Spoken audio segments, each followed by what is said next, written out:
नाहीस, तुला वाचवणारा कोण आहे? त्यांनी सांगितलं माझा देव मला वाचवतोय.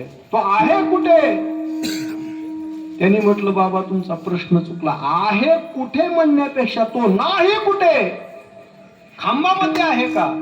त्यांनी सांगितलं चहूकडे तो जळी स्थळी काष्टी पाशाने आहे, ते त्या खांबामधून प्रगट झाले आणि त्याला बरोबर त्याचा नखाने त्याला फाडून काढलं.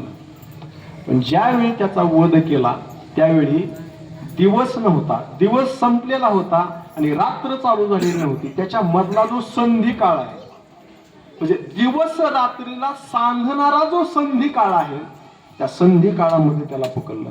चला दुसरी आठ होती, आत नको बाहेर नको. त्याला बरोबर उमऱ्यावरती पकडलं. उमरा आत आहे का बाहेर आहे? उमरा आता उमरेच नाहीत काय कुणाला कळायचंय? उमरा गाव आहे आमच्या तिकडे. तेव्हा उमरा आतही नाही आणि बाहेरही नाही. तो कसा आहे? सेंटरला आहे.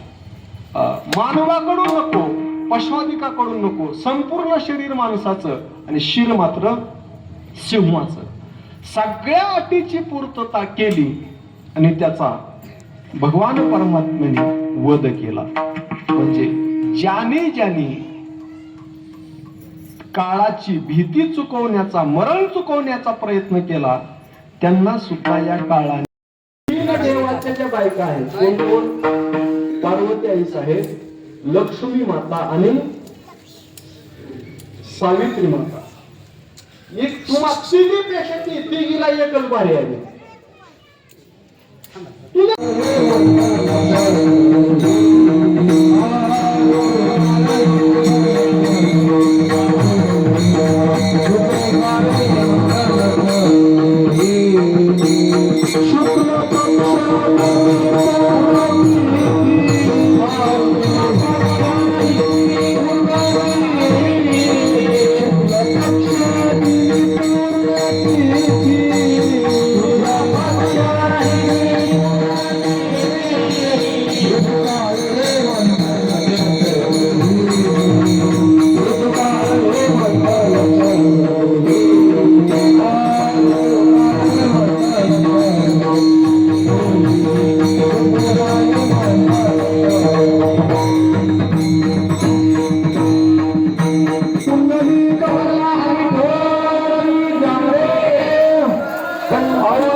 दिगंबरा